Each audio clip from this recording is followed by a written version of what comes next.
everybody. Give me a thumbs up if you can hear me. Excellent, excellent. All right, well, we have a full house coming on here, and we still have a bunch of people still coming in here. So, but I am going to go ahead and kick things off as those people start to join and continue to join. But welcome, first of all, welcome everyone to our very first executive leadership panel discussion. My name is Rebecca Marsh, and I am happy to host and facilitate today's panel discussion. Today's event is the first in a series of virtual panel discussions. Today's event is called Climb. The objective of today's discussion is to unite and spotlight our panelists in a forum that supports Merchant's commitment to diversity, equity, and inclusion. We have 4 dynamic speakers with us that are going to share their successes and their failures that will ultimately challenge, lead, inspire, motivate, and break through. C-L-I-M-B, climb. But before I introduce you to our guests, allow me to cover some logistics with you. This webinar is equipped with the Q&A option. So let me draw your attention to the bottom panel of your video window. There you will see the option for a Q&A. So if during our discussion you would like to ask a question, you simply click on the Q&A box and type your question. But please make sure to note whether your question is directed at a specific panelist or just anyone in general, okay? Now, the second piece of business that I want to take care of is you should have received a Grubhub gift card via email yesterday. So hopefully you were able to use that to treat yourself to something yummy during our event. But if not, save it and use it to treat yourself after the event is over. All right, so today's event is brought to you by leaders within the affordable housing industry. At Merchants, we know the mortgage business, don't we? Well, at Merchants Capital, we are hyper-focused in the affordable housing space. These ladies come from some wonderful organizations that together with Merchants Capital form some strong partnerships. So today, we're going to get to know a little bit about each one of them during their own introductions. Plus, I'll be moderating some questions that they have been able to prepare in advance. And time permitting, we'll open up for questions at the end of the session. So if you think of a question during the presentation, go ahead and submit it. Don't wait until the very end. There's no need to do that. I'll be moderating those questions and monitoring those as they come in. And of course, we'll do our best to get to everyone. All right, so without further ado, let's meet our panelists. With us today, we have Sydney Garchick. Sydney, go ahead and give them a little wave so they know who you are. She is the president and founder of MRK Partners. We also have with us Tatiana Blank. She is the chief financial officer at Eden Housing. We have Tanya Barnes. She is the executive vice president at Avaneth. And we have Tatiana Gutierrez Esquire. She is a partner at Nixon and Peabody LLP. Welcome, welcome, welcome, ladies. And thank you all so much for joining us today. We're going to begin our session today by having each of you introduce yourselves, give a quick story into your background, your professional career, really anything you want us to know about you would be fine. So to get things started, let's welcome Sydney Garchick. Sydney. Hi, thank you so much for having me. I'm so excited to be here. I think this is an amazing thing that you all are doing. So I'm really excited to be a part of it. So a little bit about me. I grew up in Maryland, about 20 minutes outside of DC. And I had a dad who was in real estate. And so grew up going to meetings with him. You know, he would bribe me with 7-Eleven and Slurpees and whatever candy I could find to go sit on the floor and color while, we did real meetings before Zoom and before computers and before phones. So kind of grew up in the real estate world and figured I would end up in business somewhere. So I got a general degree in business and started off my career at a mortgage brokerage house. And what that really did was expose me to tons of asset classes and a lot of deal volume and a lot of underwriting. So learning how to understand the mechanics of a transaction from both the debt and equity side, and really getting exposed to a lot of different things, especially on the structured finance side. So that was a great base, I think, for me. And then I worked actually for my dad doing some asset management on the retail side for a little bit. And then my then boyfriend and now husband went to open an office in LA for his firm and said, come, let's go try it for a year and let's see if you like it. And honestly, I got to LA and I hated it. And LA is a funny place where things are really scattered and it's harder to meet people. It's not as East Coasty where people are pretty inclusive and there's a lot going on professionally. There's a lot going on, but just it's very spread apart.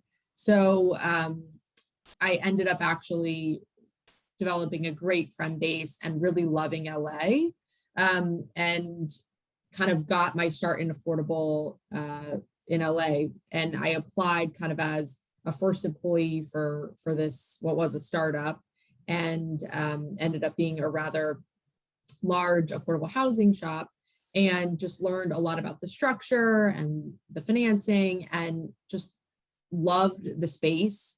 Affordable housing is complex and a puzzle, and every day there is a fire, which is fun and stressful. But to me, makes it something that I love. And in 2015, kind of decided to start my own thing, and figured I would kind of do a deal a year, and doing my own, having my own business would give me the flexibility to do, the other things that make affordable housing so amazing. And I happened to get married, get pregnant, and then have 4 deals that we were closing, and figured maybe I should have some help. So we have basically grown since then. We have just over 4,000 units with another 1,500 or so under development, and we are pretty much bi-coastal. So we are, our office is based in right by LAX, and we have about half the portfolio on the West Coast and about half on the East Coast. We've focused mainly on acquisition rehab, but everything in the preservation space. We're working on some ground up right now. And I think one of the most amazing things about this panel and just about affordable is that we can create exceptional housing, not just an amazing home, but the services, the community building. There are so many pieces of the affordable world that I love to play in, that just makes it so interesting. So fast forward to now, I actually just uprooted my entire family from California, and now I'm in Florida, have just moved here, and all, started kind of an East Coast presence because I had my third kid in the beginning of the pandemic, which was very interesting. And there are 3 of them now, and that's zone defense. That is no longer man to man, and we need more family and more hands. So we are currently in Florida and closer to family to provide help. And looking forward to talking more as the questions come up. That's funny. I think the quote of the day is, that's zone defense. That is no longer man to man. It's zone defense. It's a game changer, literally. Yes. For those of us that do have children, both, the dads and the moms, we can all, I'm sure, relate to that comment. Well, thank you so much, Sydney. And next up, let's welcome Tatiana Blank. We actually have two Tatianas, so we'll have to refer to both of you with your first and last name today. So Tatiana, tell us a little bit about yourself.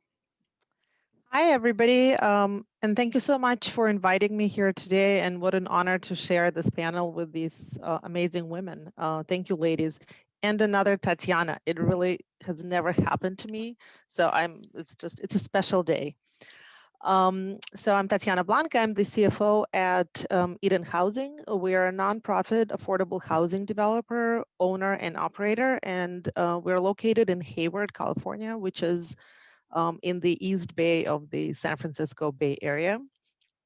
We were founded in 1968, so over 50 years ago, and now we own over 10,000 units in 150 properties all throughout California. We have properties as far south as San Isidro on the Mexican border, and all the way to Sacramento and east to Lodi and Manteca.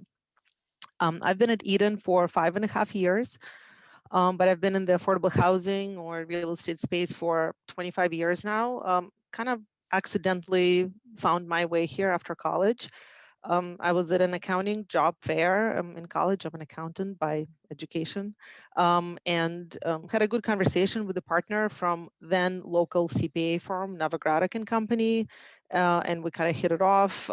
And I joined the firm when I graduated. It was really small then. We just had the San Francisco office, and for those of you in the affordable housing space, you know that firm has grown tremendously since then.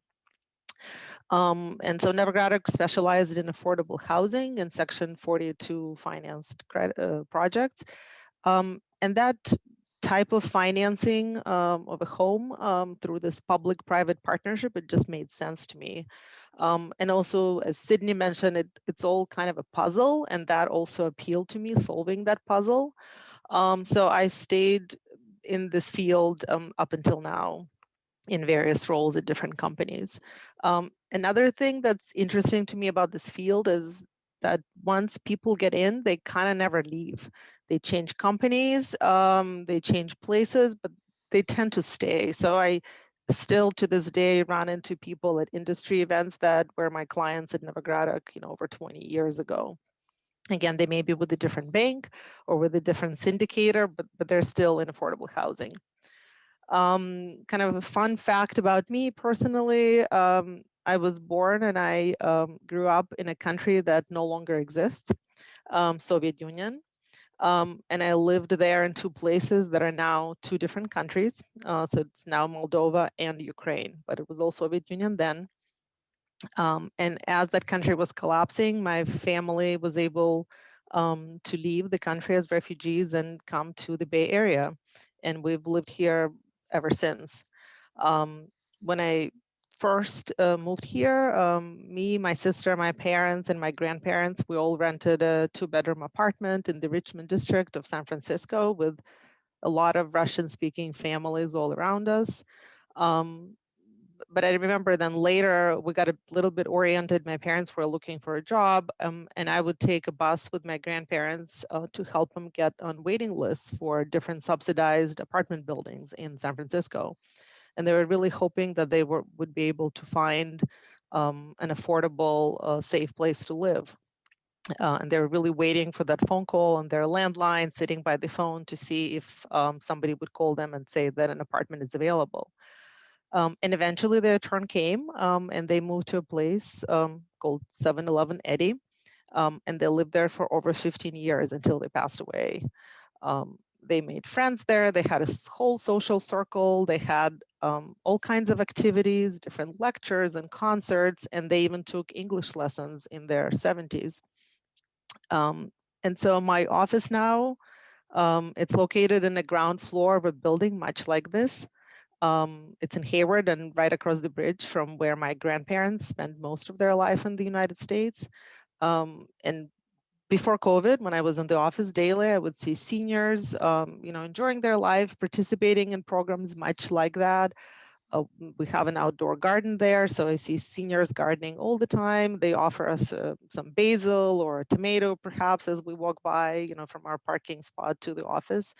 And so it kind of came full circle for me when I started working at Eden. It kind of all made sense, and it feels kind of meant to be. This is an amazing industry that is doing amazing things for seniors and families all around us.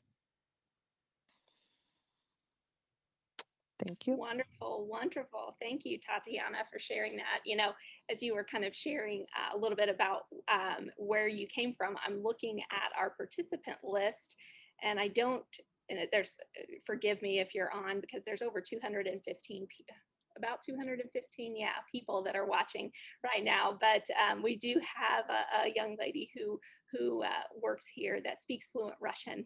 And so as I was listening to you speak, I was kind of thinking of Galina there. So Galina, if you're on, there's a little shout out for you, girl. All right, next up, we're going to meet Tanya Barnes. Tanya. Hello, everyone. Like the other panelists, so glad to be with you today and for this privilege to just be able to share a little bit about my life and to learn more about you. For Tatiana Blank, I don't know if you know, but Avaneth is now, we're managing Freedom West Homes, which is at 820 McAllister in San Francisco. So I have the opportunity to spend time with a lot of the Russian shareholders that live there who have been lived there since the 70s and early 80s. So they have been a pleasure to get to know. And I just love the diversity of that community, which, you know, kind of just brings me as to why I got into just kind of the real estate business in the first place. Like Sydney, I'm a transplant to Southern California from Maryland. I grew up in Prince George's County, went to Suitland High School. You know, I was raised by an incredible single mom who raised three daughters. So I have two younger sisters, you know, and we grew up there and definitely realized, you know, how important it is to reach out and to give back and to ensure that everyone has an opportunity to live in a safe community where you can thrive and grow and achieve. You know, so that's one of the things that I learned growing up, you know, so close to DC, right outside of Southeast DC. If you guys are familiar with that side of Maryland, Prince George's County. End of it is right near the DC line, but on the Southeast DC side. So I think that growing up, I learned, you know, that hard work was important and having goals and being able to achieve those goals. I come from a very long line of religious leaders. So I majored in business and religion, you know, and one of those reasons was to make my faith and my vocation kind of collide, you know, and become a lifestyle. So for me, being involved in affordable housing is just that. You know, I have the opportunity to serve in ways that are meaningful to me and to just get to know people in their everyday lives to understand what they need. So I focus a lot on services, you know, what services are needed in the communities to help create sustaining lives. One of the mantras at Avaneth is lifestyle within reach. You know, so we focus a lot on, you know, jobs, education, and supportive wraparound services in the community. So I'm definitely privileged to be in the company of these ladies to learn more about what they're doing and how we're all forging ahead in that commitment to ensure that there's safe, affordable housing and that it's preserved, you know, in the U.S. I know this is definitely a season where there's a lot going on, you know, and a lot of initiatives. So I'm definitely grateful for those that see the importance of having women in leadership. I think that that's also an important conversation at this time. You know, so I definitely look forward to sharing more. You know, Avaneth is a company that focuses on the purchase. We own and operate affordable housing. We are like Sydney, bi-coastal, so we have pretty much split evenly between East Coast and West Coast as far as the communities that we own. We buy them towards the end of the 10-year initial compliance period. Within that space between 10 and 15, we own both project-based HAP communities as well as LIHTC communities and a lot of age-restricted housing. So that's the space that we abide in. We are about a little over, I oversee about 11,000 units now and 60 assets. So thank you, Rebecca. Wonderful. You're welcome. You're welcome. Well, thank you for sharing that, Tanya. And I do look forward to hearing more from you as we go along. I just I just loved your heart in what you were saying, and how you're driven by, just your faith, and, just your passion for helping people. And that's Yep. wonderful. Well, That's just so you know, wonderful. my dad drove a bus for Metro for 46 years. Oh my gosh, In so the did mine. So did mine. he was out of the Montgomery, the garage up in Rockville. So Oh 46 my years goodness. he worked for Metro. So that's what originally brought us to Maryland from Pittsburgh, where I was born. Yeah. My parents are, well, I'm like 4 generations from Pittsburgh, but they came down to Maryland so my dad could take that job. And my mom became a substitute teacher. She kind of only worked when she needed to once we were a little up in age, but definitely appreciate that upbringing for sure. Absolutely. Absolutely. Well, you and I need to chat offline sometime. Absolutely. We know what it's like. I remember when they first opened the subway, because if your dad, all the Metro employees' families were allowed to take the train from Addison Road for the very first time. So I definitely remember all those moments. Excellent. Excellent. All right. Well, thank you so much. We're going to now meet the second Tatiana, Tatiana Gutierrez, who, as we said before, is a partner at Nixon and Peabody LLP. So, we have our very first question, which is actually directed at you. So we'll get to that a little bit later, but you're the winner for the very first question. So Tatiana, go ahead and tell us a little bit about yourself. Sure. Can you hear me? I can. Okay, great. Sure. Okay, great. During this COVID time, technology issues just plague me, no matter how much help I get and how many different things I buy to help me out. So I'm glad it's working today.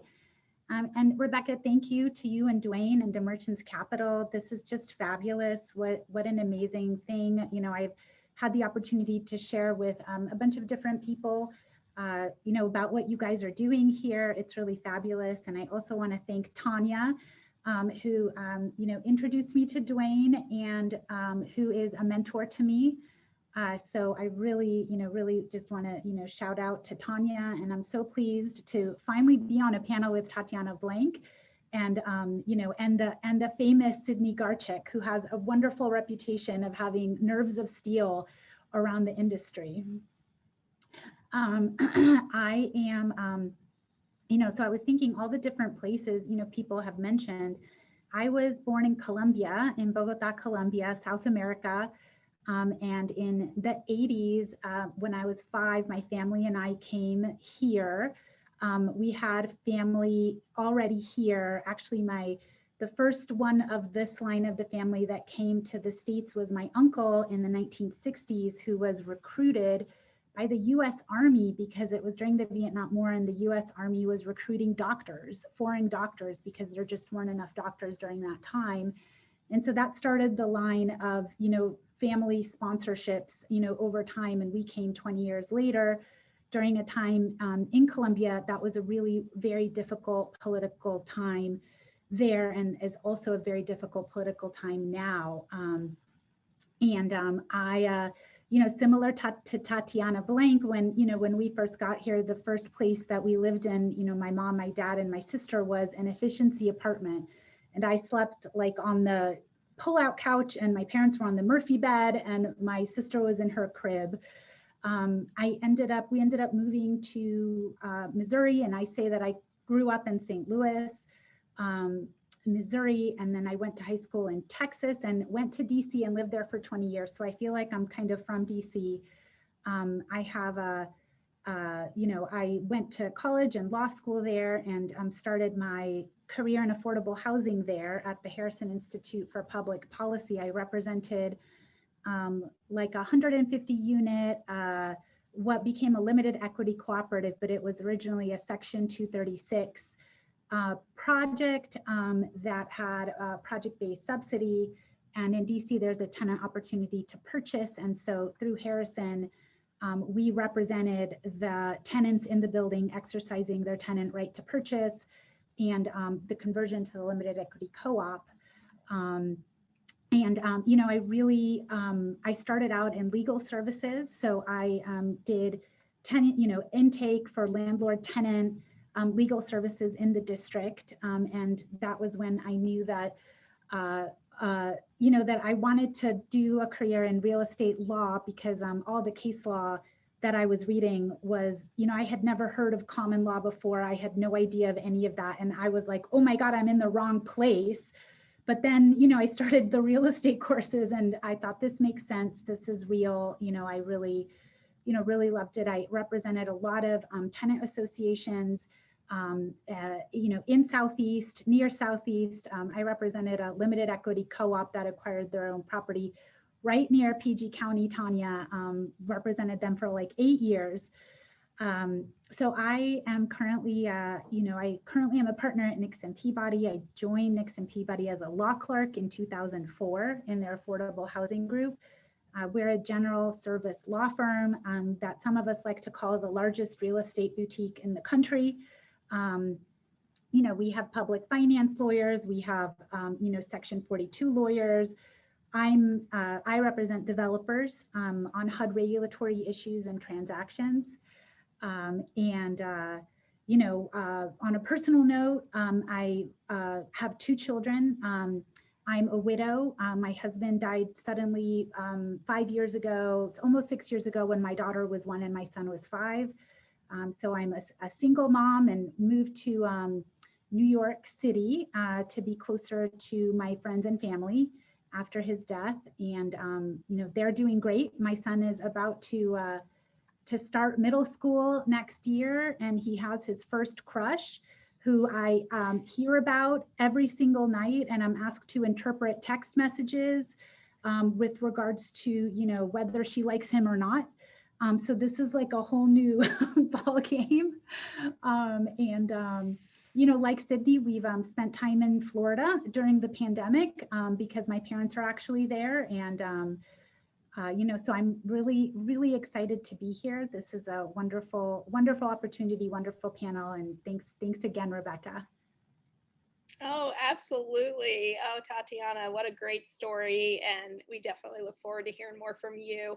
And since you kind of started to touch on this, I'm going to go ahead and address that first question to you that somebody asked because you talked about your, you know, your decision to kind of go into the area of law that you are in. But the question is basically, you know, as an attorney, you have so many different industries or so many different areas of focus that you could go into as an attorney.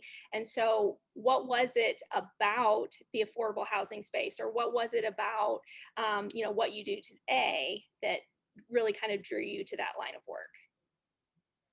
Yeah, absolutely. Thank you. That's a great question.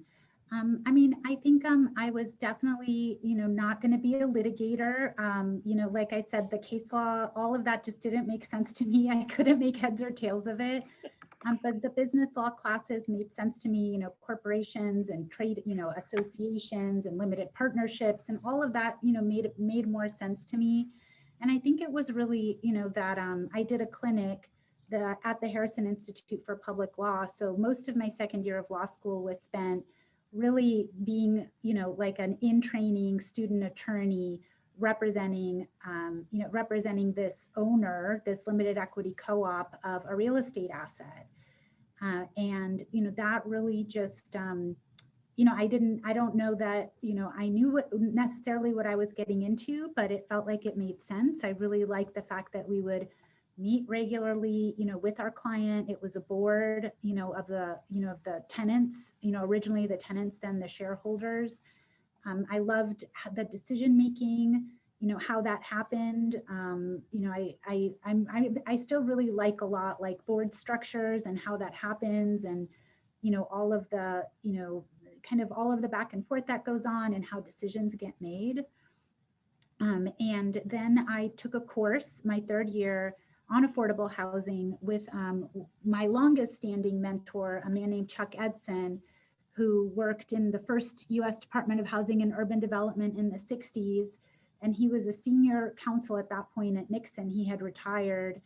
And he said, you know, you can pay off your law school debts and come to work at a big law firm and do affordable housing. And so I didn't know that. And, you know, and so I clerked for them and, paid off my law school loans, and now have just, I've been here for a long time now. I think it'll be 18 years in January. And so it's hard to get out. And now, they've asked me to, help, have some leadership positions within the firm. And so it makes it, harder to leave. And, it's a great place, to work. So anybody that is interested in that, in that legal, side of things, would be happy to talk to them. Wonderful, wonderful. Well, thank you for that. All right, well, now that we've gotten to know you a little bit, kind of your background, where you come from, let's move into our questions that I referred to earlier. Now, I know that I kind of prepared you for these in advance, so you could kind of, collect your thoughts and everything. So we'll start with the first question, and Tatiana Blank, I'm gonna have you address this one first, and then we'll just kind of go around the room, the Zoom room, if you will. So first question, all right, if you could go back in time, this is kind of a two-part question, by the way. If you can go back in time, knowing what you know today, what advice would you give your 18 to 21-year-old self, if you're there yet, of course, right? And then the second part of the question is, what advice would you give to your future self? So what advice would you give to your 18-year-old self, knowing what you know today? And what advice would you give to your future self? Tatiana, what you got for me? Great question, Rebecca. And this one resonates with me because I have two daughters, and one is 16 and one is almost 21. Will be 21 in a few weeks. We'll have a big celebration planned for that. Of course, she's never had a sip of alcohol before, ever. So this will be, exciting. So this question really resonates. I think, first of all, I want to say it will all work out. It will be all good. Don't worry about it. Don't sweat the small stuff. You'll be fine. That's what I tell them all the time when they stress out about school or what they're going to do with their life, or really, all kinds of things. The other thing I would tell them is to say yes to opportunities that come their way. There is a reason that someone, and when I say they, I am kind of, thinking of my daughters and myself collectively. But there's a reason that someone asked you to do this. Don't be afraid. Give yourself credit. You can do this. And I think, like some women, and it's more prevalent in women, I had, and maybe even have a little bit now, an imposter syndrome. And so I think it's important for women to hear that you can do it. Give yourself credit for what you've accomplished. It's not by accident that you are where you are now. And really, this cliche, I think, about women and men in interviews and in general in life is pretty valid. I'm interviewing now for a senior accounting position, and I just had a guy say, I'm a master at accounting the other day. And somebody else said, I looked at the job description and I satisfy 100% of the requirements. And honestly, I've never heard, maybe it's just me, but I've never heard a woman in an interview say that. There's always, I can do some of this and I can do most of this, but I'm not so sure. And I just think we need to be more used to making kind of these bolder statements and be bolder as women. So that's what I would tell my younger self. And I would also say, you look good, but please use sunscreen. It's really important.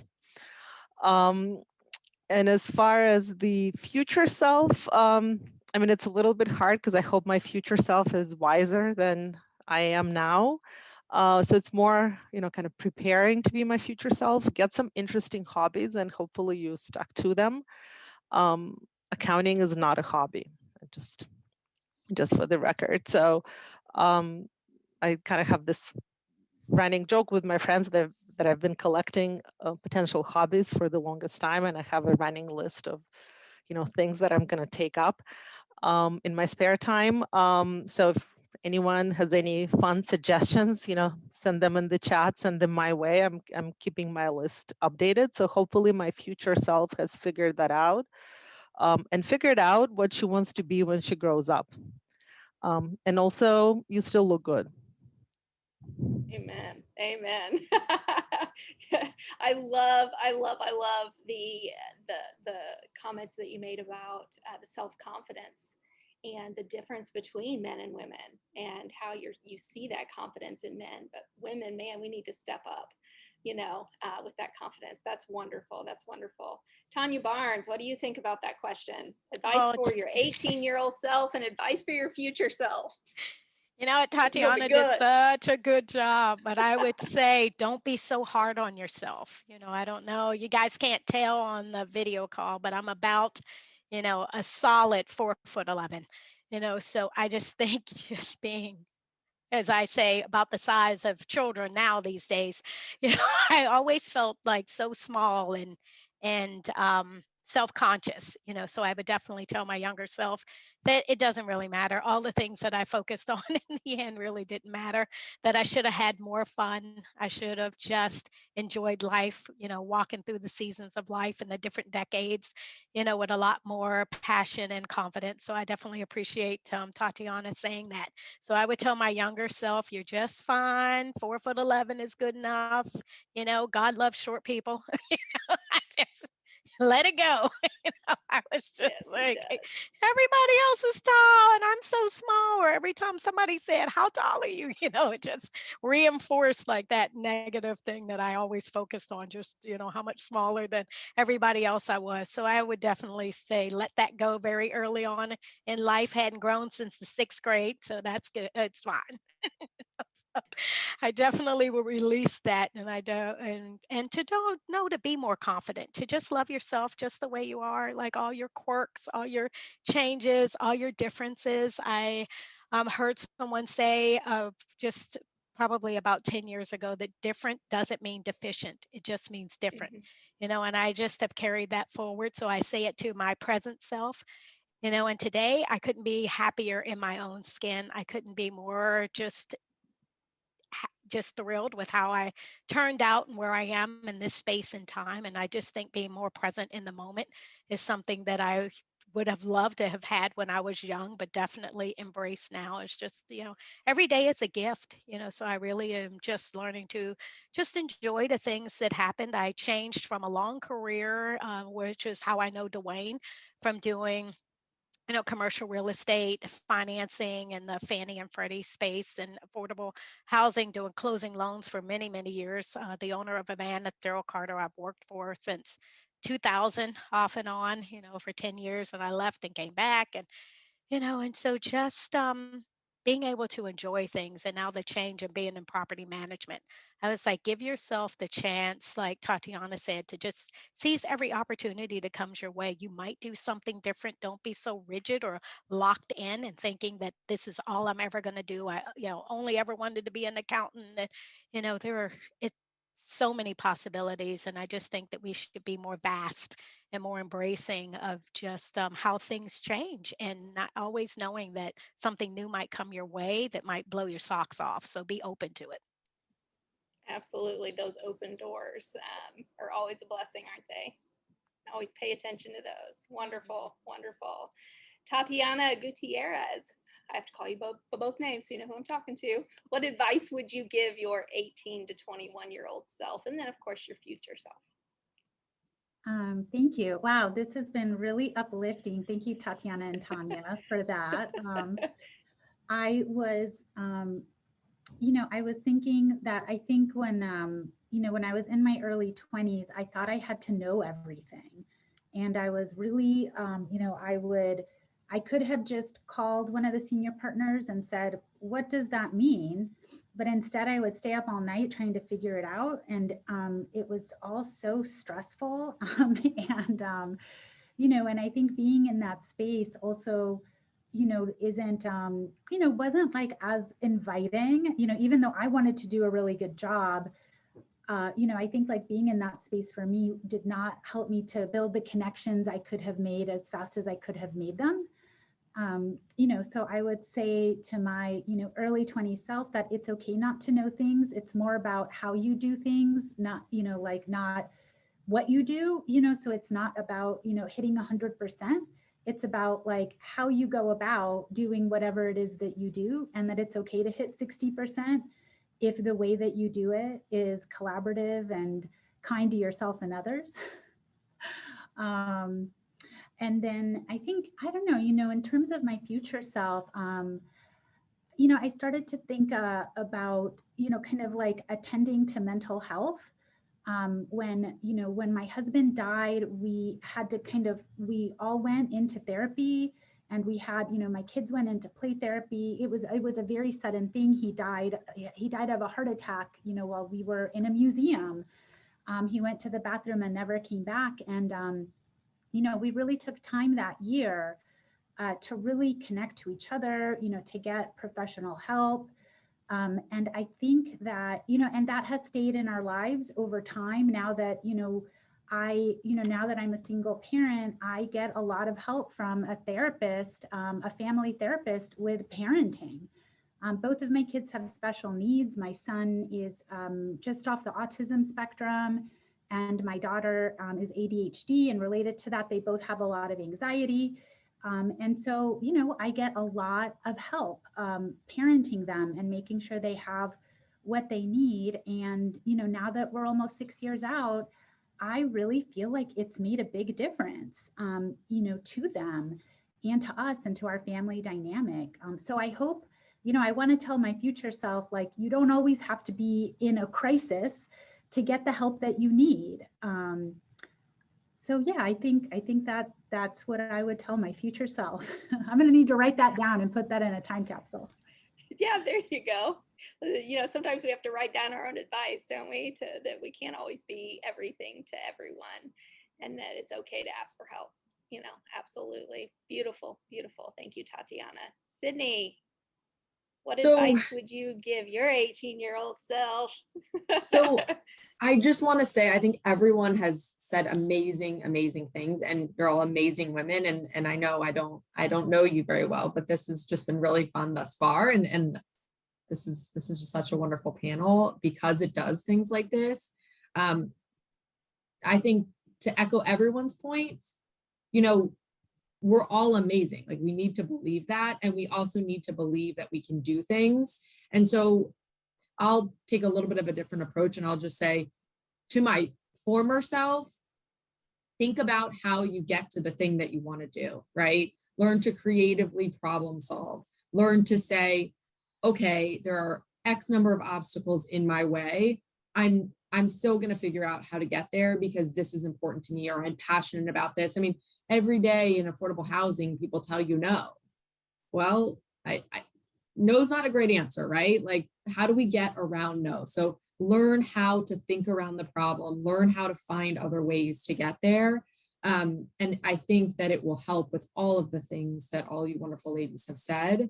And then my future self, I kind of agree with everyone, live, right? I mean, I spend a lot of my time, with chicken butt jokes, right? I mean, that's what I'm doing most of, my evenings. My kids think they're 5, 3, and 1, and they think that's the funniest thing ever. Those dance parties. I mean, in our world, I think we have so many different obligations, and like everyone said, we can't be perfect, but when we're in the moment, just live and just enjoy. And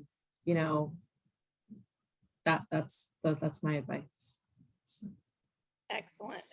Well, one of the things I remember from my sales background was the expression, no is never fatal nor final. And so when you get those no's, being able to move on from the no and know it's not personal. So that was great advice, Sydney. Thank you for that. Okay, next question, moving on. Okay, Tanya Barnes, we're going to start with you on this one. All right, who or what has been your greatest influence in your life or career? I would say, first of all, my greatest influence in life would be my son. I have a 38-year-old son who is a singer-songwriter, and he also works for small Korean cosmetic companies. He is that person that just keeps striving, and his level of drive as a parent has caused me to always have to figure out how to keep pace ahead of him. Ever since he was just born. He was born 28 weeks, so that's 7 months, extremely premature. So he is just always been that person. He couldn't stay in the womb full time till his time. He always had to just be out ahead of the pack, just doing any and everything that he can think of. And that has always just inspired me. I think that just as a parent, or just as a woman, or just kind of maybe my background, I just thought, status quo, you just ink out a decent existence and a life and you'll be fine. I'm just going to be a mom and just have a little career. And that was just not enough. He was just like, come on, mom, we got things to do. And even now he says, you could be doing more. You can be more, mom. You could do that. And it's so crazy sometimes how he's always off to the next thing. He has got music and a book coming out next year, and he's got his podcast that is doing very well. And if you listen to Apple Podcasts, and then now his radio show, he's 6 weeks into a new radio show on a local station here in Southern California. And just every day I'm thinking, what is the next thing I need to be doing? I got to have things to talk about at the mother-son brunches, because if not, I'm going to fall behind. So just seeing him and how what I thought I was raising, how it is played out, and the landscape has gotten much bigger than I ever even dreamed or anticipated, has caused me to stretch and grow in ways that maybe I wouldn't have, because I have a much more introverted personality than he does. He is definitely, a person that's fit for the stage. He's a huge extrovert. So that has just been like one of the most inspiring things that has just kept me going over these past 38 years for sure. I look forward to everything else that he's going to do. And then in my career, definitely coming to meet Daryl Carter, and just, he is a very similar personality. So I am surrounded by that go, go, go. We're off to the next thing. I like to bask in the success or just the moment of what I'm doing right now and soak it up. And he's 10 paces ahead of me. So he's always saying, come on, you can do this, you can do that, you can do the other. So I think between those two, they definitely in my career and in my personal life are that thing that just keeps the fire, under my feet, so to speak. Absolutely. Yeah. And, when you were talking about your son, I'm thinking, man, wouldn't we all like his energy? First of all, I'm like, man, to have that kind of energy again. So we do have a question for you, Tanya, along that line. So your son, what is his name, so that we can follow along his podcasts? Okay. It's Cliff Beach, so it would be www Cliff Beach Music, and then his podcast is Deeper Grooves. He is a all things music expert. He has an undergrad from Berklee College of Music, majored in music business management with a minor in vocal performance, and then he has an MBA from Pepperdine. So he is a very accomplished singer-songwriter who works full-time, and he he writes for other bands and keeps plenty busy. But yeah, he should have his book on actually for musicians, for creatives, actually, on how creatives can continue to live out their dreams and to pursue them even when, like you said, Rebecca and Sydney, those no answers. As you can imagine, in the creative world, there's a lot of no answers, and just how you keep yourself encouraged to move forward and not to just let your dreams fall by the wayside. So he'll have his book published next year, and so I hope to share it. But yeah, if you want to check him out, or his radio program, it's every Friday night on 88.5 from 9 to 10. And it doesn't sound like he sleeps.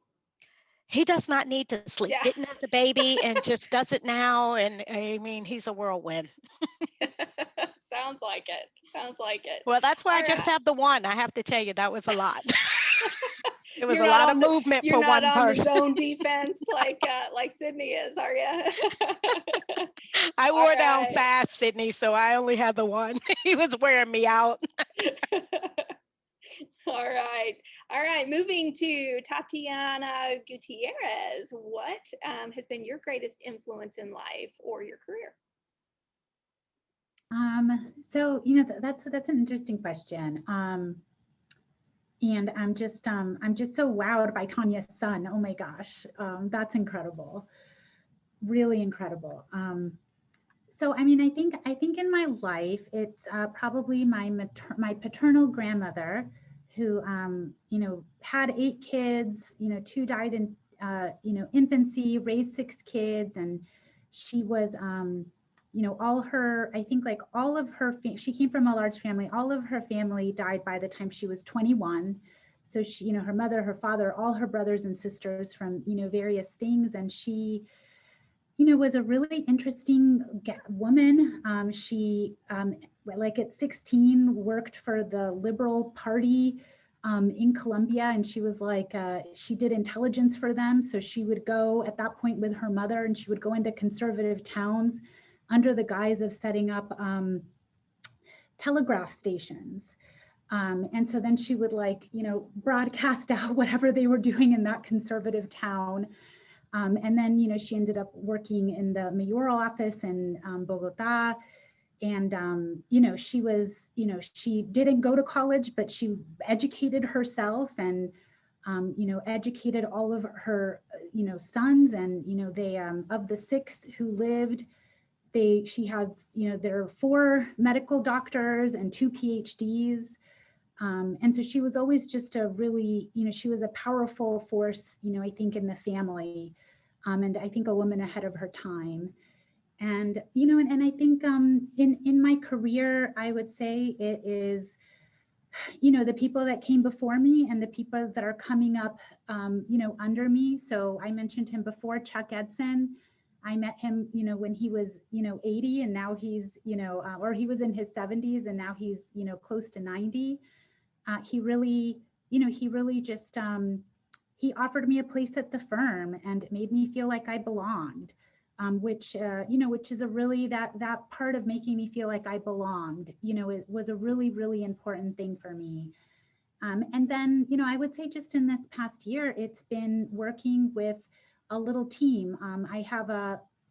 There was a young attorney, Nick Simordos, and he said, I want to work for you, and let's do everything together. And I want to learn everything you know, and I am here for you. And he's just really kind of upped my practice. And I realized how much easier it is when you're working with somebody else, just to stay engaged and motivated and to know what's up, and to, to be able to have somebody to, to work with and to talk through things with. So that, it's like, it's a little bit like Tanya, not the same, but I think it's working with the next generation really kind of ups my game and keeps me engaged, and, brings me information and new things. And I learned so much, I think from the younger generation. And I think that was missing, in the past few years after I transitioned from kind of coming up, making partner. And then I think I kind of languished a bit, like, all right, I'm partner, what do I do now? And so now I feel like I have more purpose, because of that.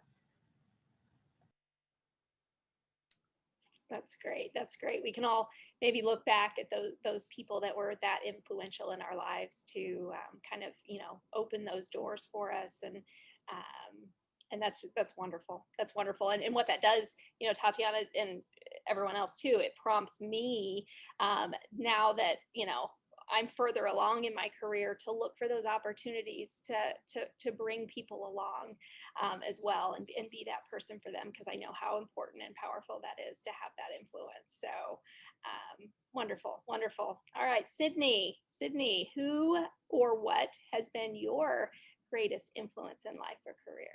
So I think that honestly, my dad has been just a huge influence for me.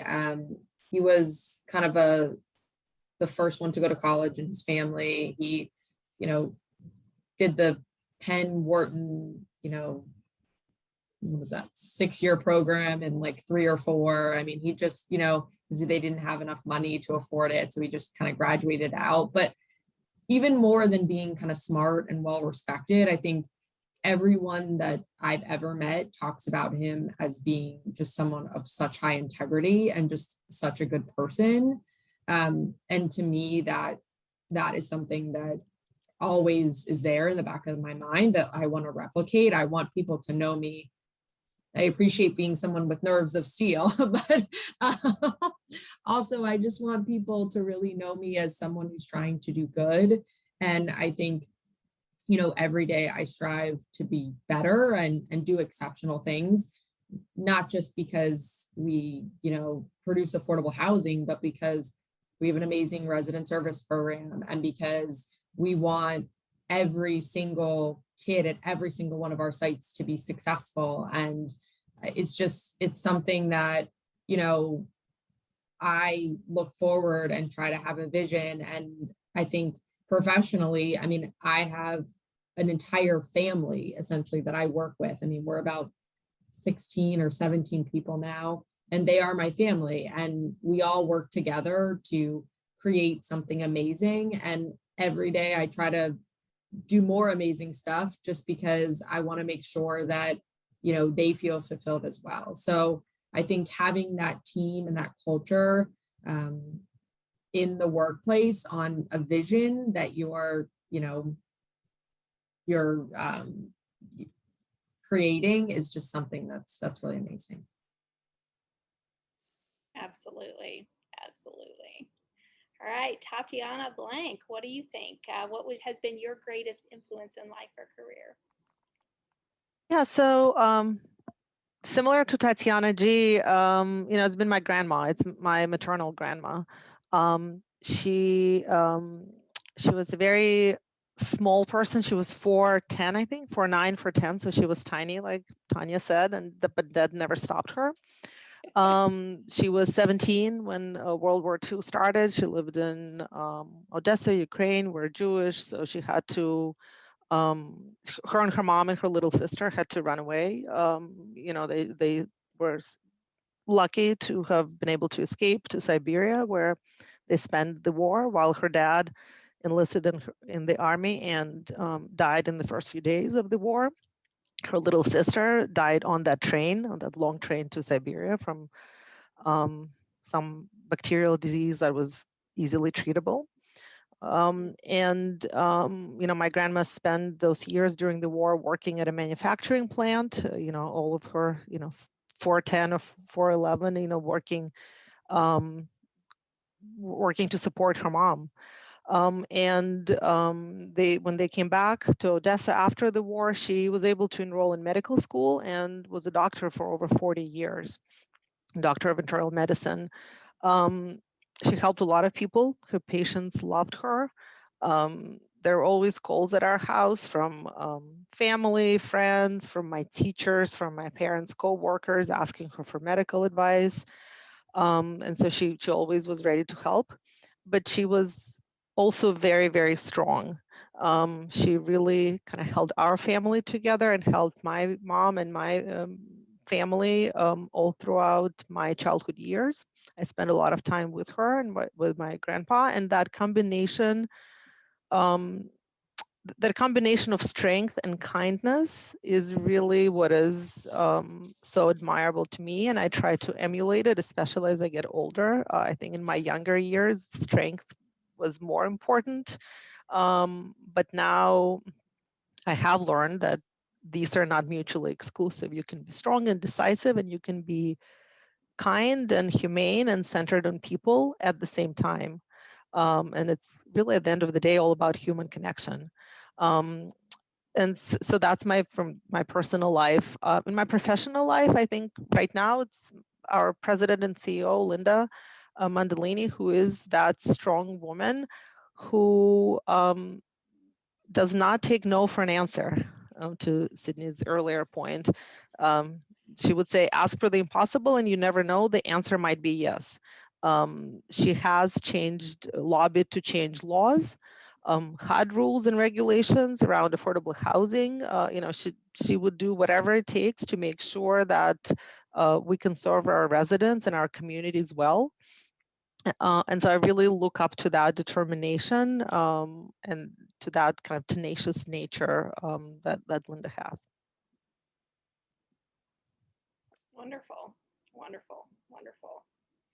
All right, ladies. Well, we are time is just flying here. So I'm going to make this our last question, that we prepared just so that we have some time to get to some of the Q&A. I do have some questions in here from people, but so our last question for you as a panel here is, within your organization, can you share your DE&I, your diversity, equity, and inclusion goals and objectives?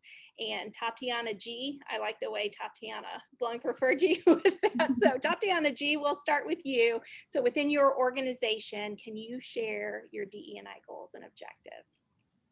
Sure. And, just apologizing in advance, I don't know if I'm going to be able to squarely answer that, but I would like to take the opportunity to, share a couple of things around DE&I at Nixon Peabody. When I started working here in 2004, we had openly gay partners here. That was a long time ago. I was very impressed by that. And, since then we on the Human Rights Campaign, every year we get 100%. And then the other piece I wanted to share is that this year I joined the committee that sets associate, and attorney compensation. And the way that it's done is that one representative from each office, one partner from each office represents the associates in their office. And it's, it ends up being like almost a 36-hour meeting. We call it the huddle, where we talk about every single person, for as long as it takes to make sure that everything is fair and inclusive, and that we're not just going according to the numbers, but that we're taking into account, everybody's specific circumstances. And on this huddle, on this committee, we have different non-attorney professional staff that focus on mental health and wellness. They focus on diverse attorneys, and they focus on gender. And so they're supposed to be unconscious bias interrupters. And so as we're talking about different people, if they fit one of these kind of protected categories, if you will, those non-attorney staff experts will weigh in to show us whether we are just exhibiting unconscious bias. So for women, if we say, well, compared, this one to this woman to this man, because oftentimes it'll be, because we're trying to be fair, we do have to compare people. And so, she will say, yes, he says he's great, but she's not going to say she's great, because that is how, that's something that women do, and it's the same thing with minorities, and it's the same thing, with mental health and wellness. And so, I was just really blown away at the care that goes into treating every single person fairly. I had no idea, I've been here almost 20 years, I had no idea how hard we worked at doing that, and how hard we worked at interrupting unconscious bias when setting compensation. And so anyway, I just wanted to share that, and hopefully that kind of addressed the question. It did. That's wonderful. That's wonderful. Sydney, what about you? Sure. So we basically this year are working on a 3-pronged approach to DEI. And basically it's within MRK, so our team, our hiring practices, everything that we do internally, then it is at the site level, right? So our day-to-day business, the operations of the projects, and how we go about that, the partnerships, the services, all of that. And then the third is our partnerships with external parties. So what are we doing with external parties, right? To make sure that they are in alignment with our kind of DEI protocols that we've set up. So we have our internal DEI committee, and what we're focused on this year is actually a how-to guide that will help us implement our goals, because I think for us, we thought, okay, well, it's good that we have all these goals, but how actually do we plan to implement this? So we basically have created subcommittees that are working on each one of these three prongs. And by the end of the year, we will have kind of the surveys that, for our external partners that go along with how actually we're going to implement this. And this panel was actually a really interesting idea because I think we had talked about developer roundtables and looking at how other people are addressing this and how we can do better. Because I think one thing we definitely know is that these goals, our mission, all of these things, as we continue to be exceptional and learn more, will continue to evolve throughout time. So I think we're working on a lot of different strategies that incorporate those DEI goals. But overall, we just want to make sure that we are measuring to some sort of kind of plan that we're coming up with. Absolutely. And learning from each other. That's great. That's great. Tatiana Blank? Yeah, so I guess I would say that DEI is in our DNA. We were founded at Eden by a group of volunteers. They came together in 1968 to pass what now would be called a Fair Housing Initiative that was on the local ballot. And they failed, but they continued to work together to build housing for those who need it, and they've been at it ever since. And so for us, the way we look at DEI is that it's in everything that we do. Our work itself helps us achieve economic and racial equity. And so this is the foundation, DEI is the foundation of everything that we do. And we'll look at it from all different points of view. I really could talk about it for a very long time. So I'll try to keep it short, but even starting a few years back, 3-4 years back, our board themselves decided that they needed to diversify themselves. So this was not caused by any kind of external pressure in any external event. This was a while ago. So they decided to impose term limits on themselves. They didn't have term limits before, so there were a lot of kind of older, retired people on the board that have been on it for a long time, and they just thought that they needed to bring in more talent, younger generation, more diverse group of people, and they've set out to do that. And I think that's pretty rare because they, they're voting themselves out basically, which is admirable. We also started to look at staff diversity a few years back.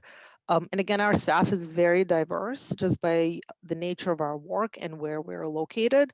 But we wanted to see how we compare to the populations that we serve.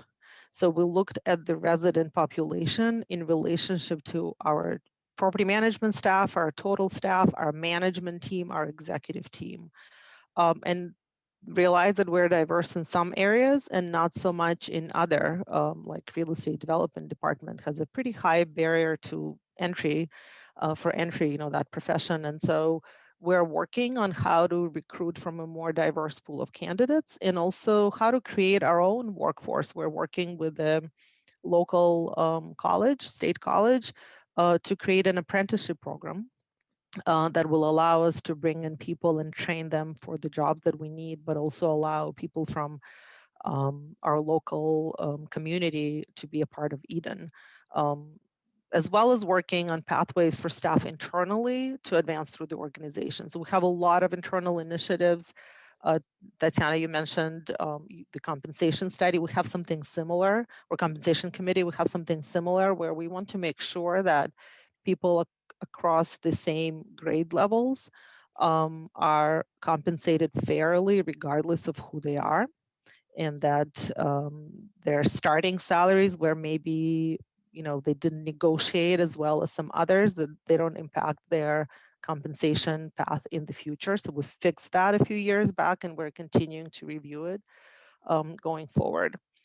And just in general, kind of in the last year, we were, this summer, we were in the middle of our new strategic plan, of working on our new strategic plan. So that timing kind of worked out well because it allowed us, it gave us the events of the summer, gave us a push to really think about DI and embedding it throughout the organization in a very focused manner. So we have these 4 corners of the strategic plan, and one of the corners we decided that it is to embed economic, social, and racial justice throughout everything that we do in the organization.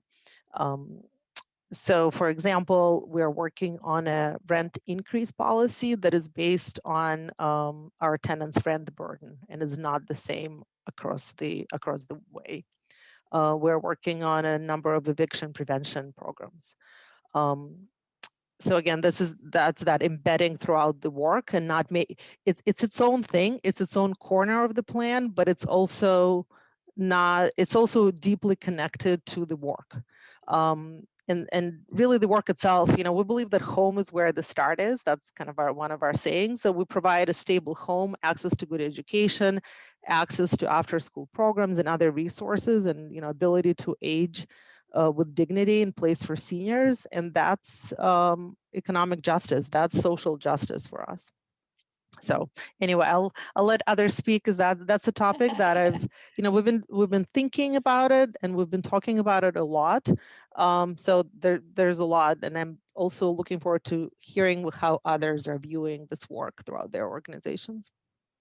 Wonderful, wonderful. Thank you so much. And Tanya. I know we want to get to the Q&A, so I'll just say, you guys, just so much I've learned. But I think that the takeaway is, I think that everything, that we're doing at our individual companies and collectively is important, because as we can see, this is a very complex problem to have and social change to solve. One of the things that I think that we are trying at Avaneth is to be the change that we want to see.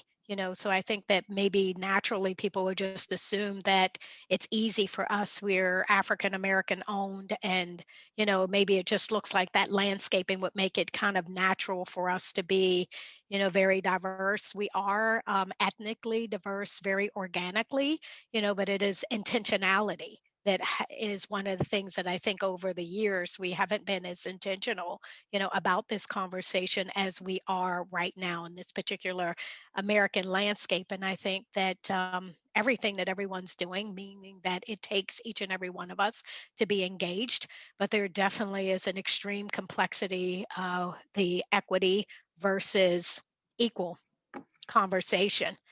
I mean, sometimes you would think that you can treat everyone equally and every situation can be equally leveraged.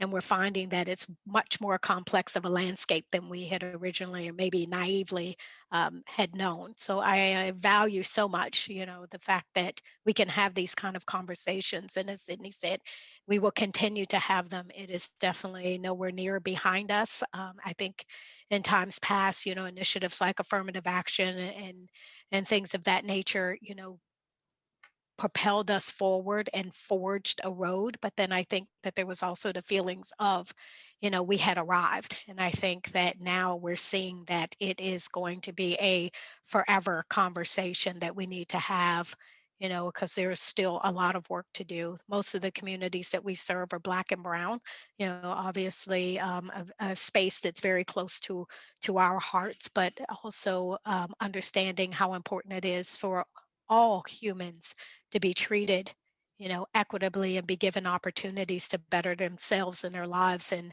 whatever dreams that they want to go for. So I am very grateful, that we have this panel of women and those that are involved in this conversation and not afraid, to take on what we call those ouch in education moments. Tatiana G mentioned, how sometimes our biases are just naturally a part of us. And what I'm trying to take away in this season is remembering that if I tell myself your story and not allow you to tell it to me, then I may miss out on meeting someone extraordinary, and you would do the same. So I just try to encourage everyone, let everyone tell you their story instead of you preconceiving that you already know, because then you really might meet an extraordinary person and they will have the opportunity to meet the extraordinary you. Wow. That was amazing, Tanya. I want to say, preach, girl, preach. It's a little bit in that background, isn't it? There you go. There you go. All right. Well, I'm going to move to just a couple questions here, because I know we're getting close here on time, and maybe kind of gone over a little bit. But I think a couple of these questions are worth just kind of throwing out there. And ladies, I'll just throw this out there. Whoever wants to answer it can answer it. Okay. So first question: how do you balance the need to be a professional representative of your company while bringing your whole self into business relationships? Who wants to take that? I guess I'll start. Okay. I have a difficult time being anything but my whole self. So you may get my funny self. I'm kind of a little bit of a comedic person. Have not found that way of not bringing my whole self to any work situation that I've had. So for me, it comes naturally, very easy to just engage in that way. But I definitely can see how, certain landscapes sometimes teach you to behave a certain way, or like, again, like I said, you already perceive you should be and do something, so you come ready to offer that. But I would say always come to the table being 100% you. The more authentic you can be, I think the better the experience and the more you'll have to offer.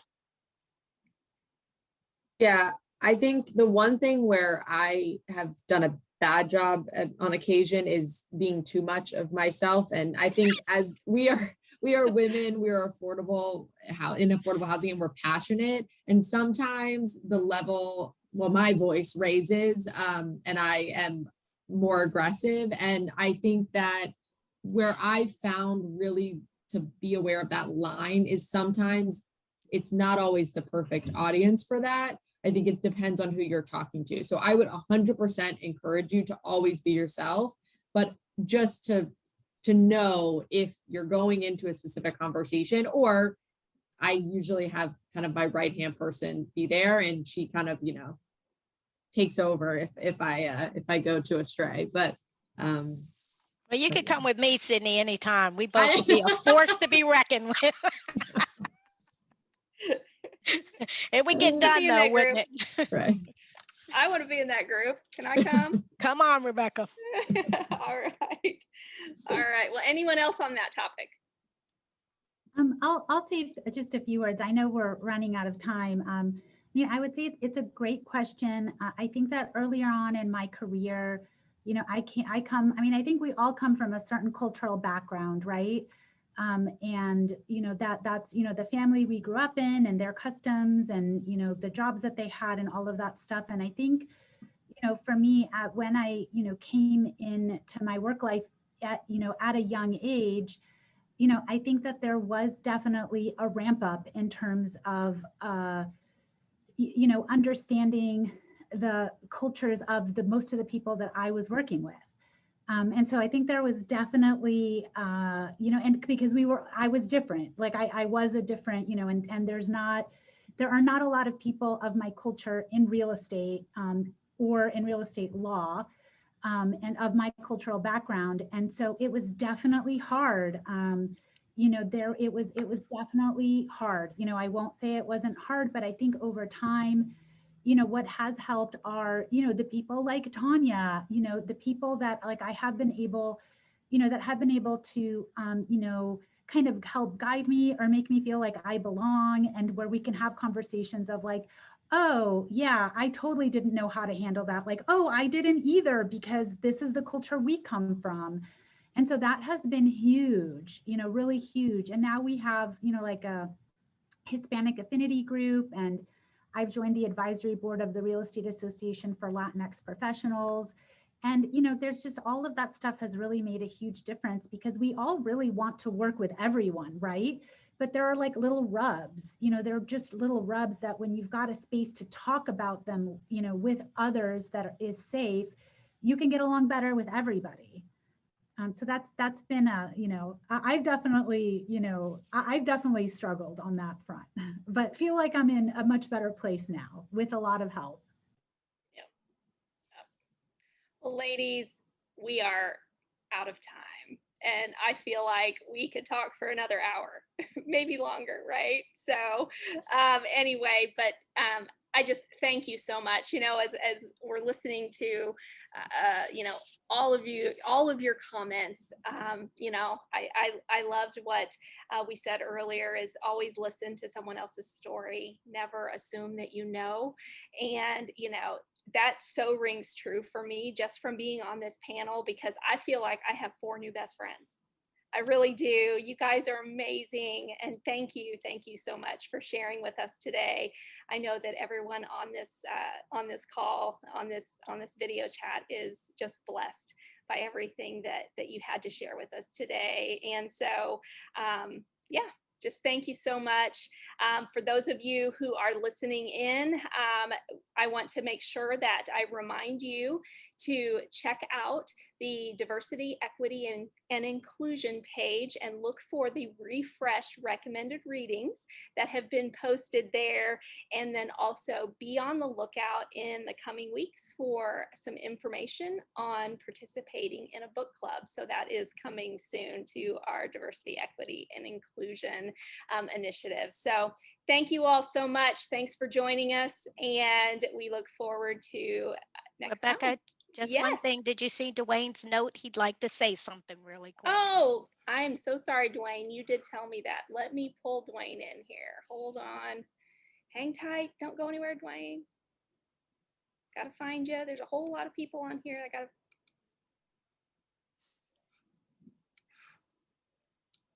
He's coming.